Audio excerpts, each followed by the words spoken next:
touchdowns and the field goal. Yeah, that's 5 plays right there that made the game. Like, dude, are you kidding?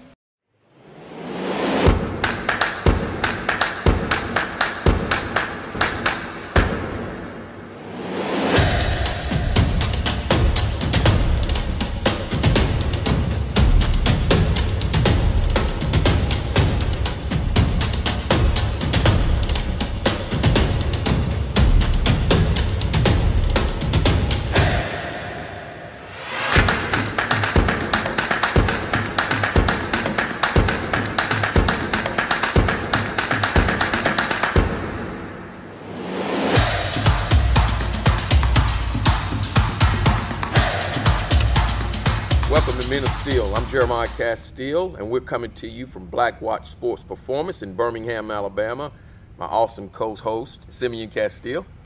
Everybody, thanks for tuning in to this week's episode of Men of Steel, and we are excited to be with you guys, and we're just going to jump right into this past weekend. We had championship weekend for a lot of teams, and man, what a game between Alabama and Georgia. That there were so many awesome stories to take from this week. But obviously the big one being Tua going down with an injury, Jalen being able to come in and lead Alabama back to victory. I mean, you really can't even draw this up. I mean, Hollywood couldn't even draw this up. Matter of fact, I'm sitting here, out. You know, you're too calm about it. It's a wow. It's one of them wow. If you are an Alabama fan, yeah, it's a wow. Yeah. Woo! I'm letting mine out on the show today. You real cool about it, but you know, it's just like you say, we couldn't script it, but if you were an Alabama fan, it's a wow because of just how over the last 12 months, to see young men that had adversity, had to deal with some things, and then to see them fight through it, and the end result is a victory. Man, I mean, and really, just as a team, to overcome the deficit, you know, in the game, not only, you know, did Jalen, you know, the big story in the game, him persevering through everything that he had to persevere through, and we'll touch on that as we go along, but really just the entire team having to fight it out, because Georgia, I mean, obviously they had a lot. They had revenge on their mind from what happened, you know, in the championship game last year. So you knew. I mean, we basically knew that they were going to be fired up. They wanted some get back from last year, and man, I mean, they came out firing on all cylinders. Well, not last year; it was this year. Well, this calendar year. It was in January. Yep. So but I'm just tickled. I've been laughing because, you know, as the chaplain, this is my 17th season, and every game, coach allows 4.5 hours before the game for us to do a chapel. Yep. And what has been neat is that the chapel this Bible verse that we had for this game, we started back in January 1st, against Clemson, Sugar Bowl. And it's out of 1 Peter 5:5-7, and I just want to read it, and then we can, because and we can break it down. We can see it, and it plays out on Saturday. It played out back on January 8th in the national championship game, and so for me, that's what's really I say laugh. It's funny, and when I say that in that God is just tremendous in how His word is prophetic, and what's a blessing for me as the chaplain is to be the chaplain of a team where the players have the character for God to be able to bless them. And we could talk about that some too, but listen to what this verse says. It says, "Likewise, you younger people, submit yourselves to your elders. Yes, all of you be submissive to one another, and be clothed with humility. For God resists the proud, but gives grace to the humble. Therefore, humble yourselves under the mighty hand of God, that He may exalt you in due time. casting all your care upon him, for he cares for you. Amen. And, in this verse right here, it talks about humility. Yeah. And I believe that's a tremendous prerequisite for God to exalt us. Yep. To bless you. And so that's what we, look at in this verse. Every chapel we've just been talking about humility. I believe humility is a prerequisite for us creating an atmosphere for victory. Yeah. And that's what our chapel has been, creating an atmosphere at practice. You have to humble yourself when you go to practice, carrying out instructions that your coaches give you, days where you really may not even feel like doing it. Circumstances may not be the best, like they were for Jalen this year. I just look at the first part of that verse. Likewise, you younger people, submit yourselves to your elders. I mean, you touched on it. It's an everyday thing that you have to do, especially being a part of the Alabama football team. Every day you have to submit and obey the authority, which are your coaches, on a day-to-day basis. And so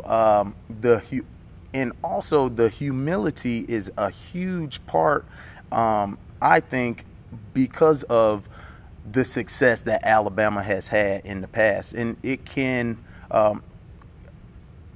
be easy to let pride kind of creep in, but just because of how good we've been.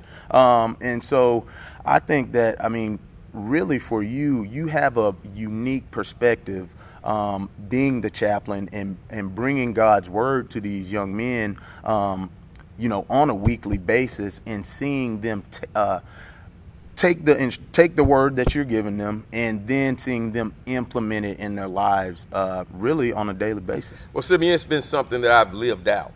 I played at the University of Alabama in 1979-82, Coach Bryant last 4 years. And what I saw and learned from him was he was a very successful man. Yeah. He was an icon in college football. But every day that I sat up under his leadership and his mentorship, I saw a man that really had a spirit of humility about him. And without humility, people can't handle success.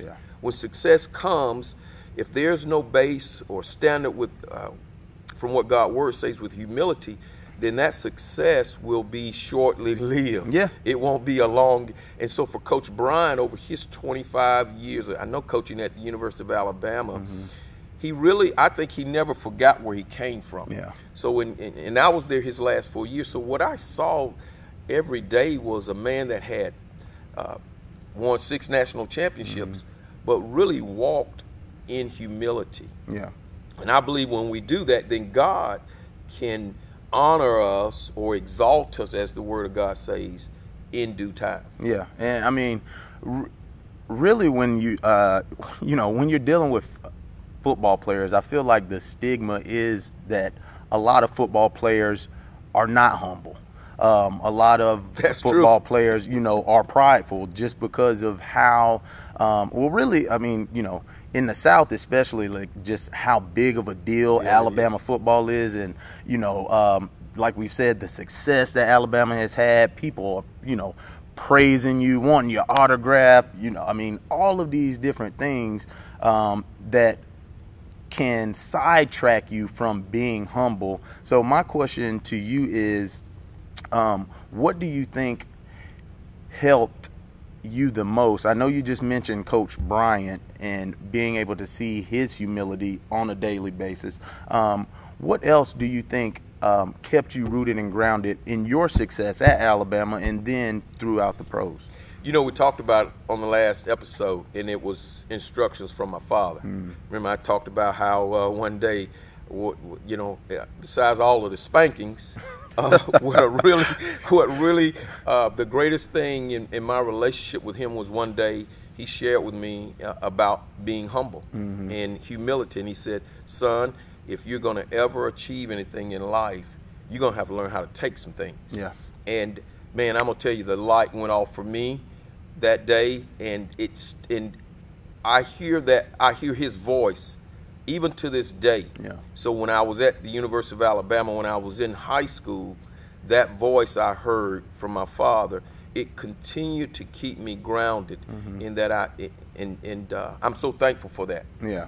I think one of the things that you and Mom did a great job of is, is preaching that to us as well, and just teaching us that, number one, that humility is important. And also, I think one of the big keys for me was how hard you guys made us work. I think that played a big part in staying grounded and staying humble, but also just understanding the foundation of our relationship with the Lord helped, because you realize, number one, that you didn't have anything to do with the family you were born into, how fast you were going to be, how tall you were going to be, your athletic ability at all. None of us had any control over that. And so I used to tell Chad Ochocinco this all the time. I was like, dude, you didn't create yourself. Amen. And so dealing with guys, especially in the NFL, you got some guys that are talented. Gifted. Yes, just gifted athletes. And so I used to tell him, I was like, Chad, man, you didn't make yourself.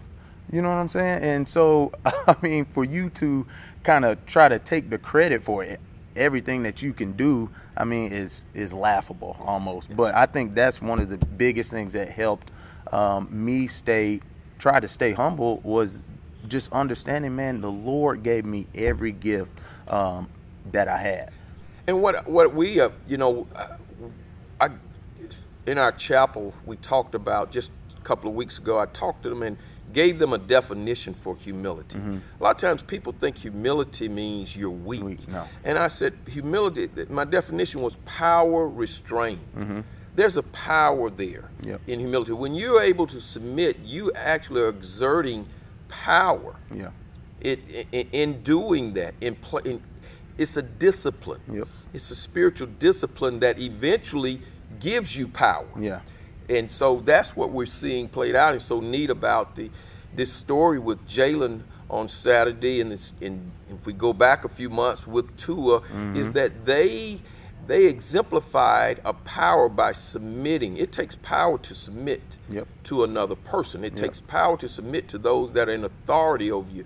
You think about how many days you went to practice, and man, if I could just say it, you felt like crap. You didn't really want to be out there. Yes, and then you got this coach blowing a whistle in your ear. Oh, man. And back when I played, they were laying hands on you. Grabbing your face mask, all kind of stuff. And you've got to sit there and discipline yourself to take those things. So coach getting up in your face and just, you smelling his breath and all, and he's giving you some very colorful words. Yes, Lord. And you have to take. You got to restrain yourself. You have to restrain yourself. So that is a power there. Yes. And God wants us to learn to have that discipline, so that when we do, then we place ourselves. I call it creating an atmosphere. When we can create, and humility, I believe, is the first prerequisite of that. Honor is another one. And learning to have respect for those that are in authority over. And when we're willing to do those things, then God can raise us up. I think one of the interesting aspects that people might not really understand is how hard it can be at times to submit and be a team player the way that Tua was last year, having been on the bench the entire year. You know what I'm saying? Yes. When he's thinking in his mind, okay, I have the ability to play, all the tools to be getting significant playing time, and not happening. We saw it this year. Of course. So I'm just saying, so back up to last year. So you got to understand the mindset that he had, knowing the talent that he possesses, and him really not being able to demonstrate it at all, and walking in the humility that he did throughout the entire season, and then for him to eventually get his shot in the national championship game. And I don't think that people, unless you've kind of gotten to a certain level, I guess, in athletics, and competing. I don't think people really understand how hard that is.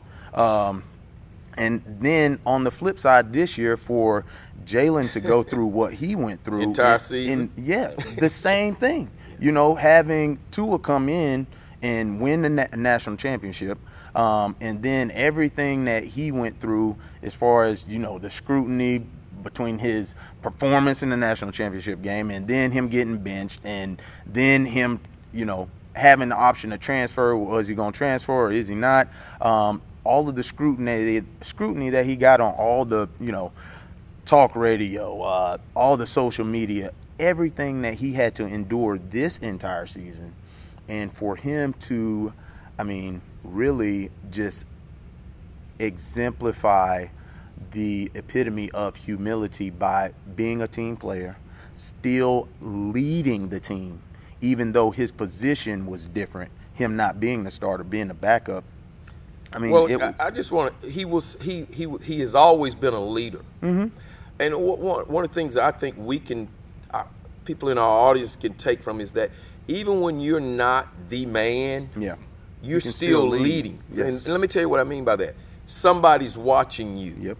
Whether it's a 5-year-old, a 10-year-old, and when we do our camps, we talk about this with our high school players that they're looking up to the guys in colleges. You're leading right now. Yeah. It may be somebody that's in the first grade, second grade. So when Jalen was at practice, there was guys watching him. How was he going to respond? And so that's, for me, it's been tremendous, and I just applaud Jalen Hurts and how he handled everything. And as I was sharing with someone this morning, that in his background, he's had tremendous parents that have helped instill in him this spiritual discipline. Tua's had tremendous parents help instill this in them. So we can all learn, Alabama fans, you can learn how humility is such an important spiritual discipline that we need personally. Yep. If you're a parent, if you're a grown-up, if you're a business owner, if you work for someone, and then how we can eventually give this to, I say, the next generation, to those that are younger than us. Yeah, and also I think one of the biggest things that we all can take away from this entire situation, dealing with Jalen and the adversity that he went through, is not shying away from adversity. Because we see it all the time. Guys that may go to a school, they don't think they're going to start, so what do? They look for another school and transfer out just because they the road is going to be hard. And that to me just kind of shows you what kind of, number one, like you said, his parents and the foundation that they laid, but number two, the character that he possesses. Him not looking for the easy way out, saying, okay, hey, this is my situation, all right, and I'm going to fight every day. I'm going to go to practice, get better, work on my craft, and not look for the easy road. I think one of the biggest things that I see working with kids in athletic training is everybody wants the easy way out, man. Hey, when when we doing the tire or pushing sleds and, I'm making the workouts, they're difficult. There are some kids that try to cut corners, and then other kids, that, hey, they embrace the struggle, and that's what you want. And that's, I think, one of the biggest takeaways that we can take from what Jalen did, is just not trying to find the easy way out. Well, I had a saying for you all when I was raised, when y'all were coming up and in high school. I said, the easy road is the hard road. Yeah. And the hard road eventually becomes the easy road. Yep. And that is, you now give God the opportunity. When you take the hard road, you give God the opportunity for him to touch your situation, to put his hand on it. And when he puts his hand on it, then he exalts you, and it becomes the easy road, as people would say. What was neat about this past weekend is in our chapel, I brought Jalen's name up in the chapel. And I brought his name up because, and I share how in 1986, I had been a 4-year starter in the NFL. I started from my rookie year on, and I got benched. Yeah. And I had to, and that was a tough situation for me. Mm-hmm. And so I was telling the guys in chapel, I said, hey, you know, I can really appreciate what Jalen has gone through because I've gone through it myself. Yeah. And what I was faced with was I going to humble myself in the situation and become stay a team player. So I was a team player when I was starting. Mm-hmm. But can you be a team player when you're not starting? Yeah. When you're the backup guy? Yeah. What your responsibility doesn't change. Mm-hmm. See, if you got the right character, you understand, hey, it doesn't matter whether I'm a first team guy or second team. And I was with the Tampa Bay Buccaneers, and the guy that they put in front of me, I had already been starting in front of the guy for 2-3 years. Yeah. And there I am. The adversity, okay, Jeremiah, you're going to still be a team player. Yeah. And I decided I was going to stay a team player. Mm-hmm. I went on, didn't start no more that year, but what ended up happening was I got released from the Tampa Bay Buccaneers. The Denver Broncos picked me up, and I got a chance to play in Super Bowl 22. Amen. Amen. I mean, I've gone through just a similar situation, and it is, like you said, man, it can be difficult because, like you said, hey, it is a lot difficult. of the times. No, it is difficult. Yes. But we have to embrace that. Yeah. Just like Jalen said in the SEC interview, it's been hard. Yeah. But I like what Coach Saban said last year. We were getting ready to play Mississippi State. He said, men, expect it to be hard tonight. Yeah. Then he came back and he said, you know what? But we overcome hard. Mm-hmm. And so what we have to do is in raising our children and coming to understand even for ourselves is that when it is hard, man, what you've got to get excited about is the victory that's going to come from it if you'll just stand on what God's word says and believe in the promises that he has for us. Yeah, man. I think one of the easiest things that we can use to relate to this is when I just think about, trying to get stronger or faster. When you are training your body, guess what? There's pain involved. To get, to get stronger, to get bigger, to put on muscle, to lose weight, whatever it is you're trying to do, there's pain involved. But you know the end result is going to be what you want it to be. So you're willing to go through that pain to achieve what you want to achieve. Now, nobody questions that. Yeah. That's exactly what it takes to create change. It takes some pain. And so basically what you're saying is don't run away from the pain. Don't run away. Embrace it. Yes, you willing have to embrace it. Yes. And that's what Jalen did this entire season. And he stayed patient about it. Mm-hmm. And when you start looking at the game, once he came into the game and you were able to see that Jalen Hurts had gotten better as a passer. Yeah. He had fresh legs too. And, exactly. But you just think, what if he hadn't have taken what if his mindset hadn't have been that, hey, you know what? I'm gonna attack this challenge and I'm gonna get better. Yeah. I'm gonna work on my craft, and when the opportunity presents itself, I'm gonna be ready for it. What if he hadn't have done that? Well, I was sitting thinking about, when you have a weakness, okay, you can look at it and say, well, Jalen's weakness, or where he had great mobility as a quarterback, but he didn't just throw on the ball. That was a weakness. The criticism that comes with that, it takes character to be able to receive constructive criticism and then decide that you're going to take it, receive it, and get better at it. So that's why I'm applauding Jalen Hurts for he was able to take all of these things and then say, you know what, I'm gonna receive it and I'm gonna get better as a player. But it all starts with the character that he has as a person.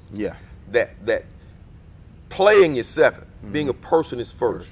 If we work on who we are as a person, then God can raise us up in our career, or even in our calling, if we are in ministry, to place us in a position where there is what we call some success. Yeah, and I mean, I feel like we could go on and on and on about this story just because it is. I mean, because number one, because we're so close to it, and number two, man, it's just.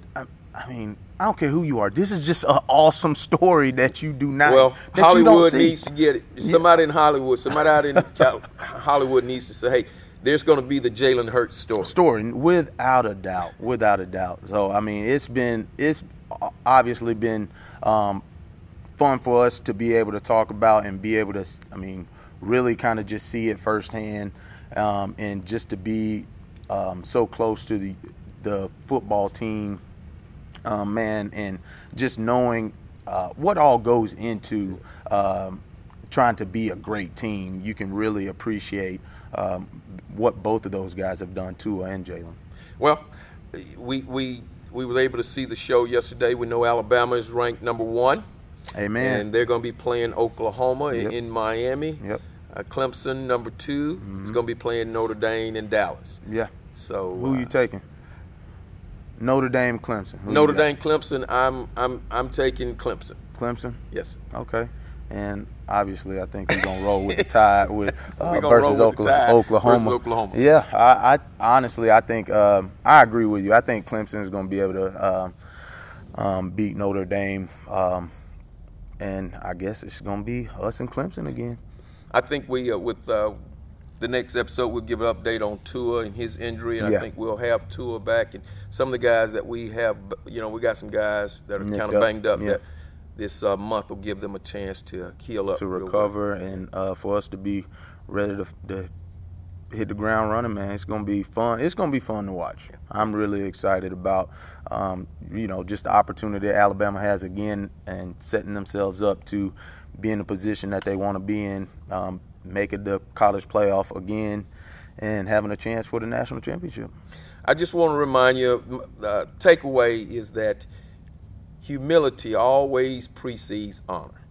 Amen. If there's anything for all of us adults, young, high school athletes, humility always precedes honor. And remember, here at Men of Steel, we walk by faith, not by sight.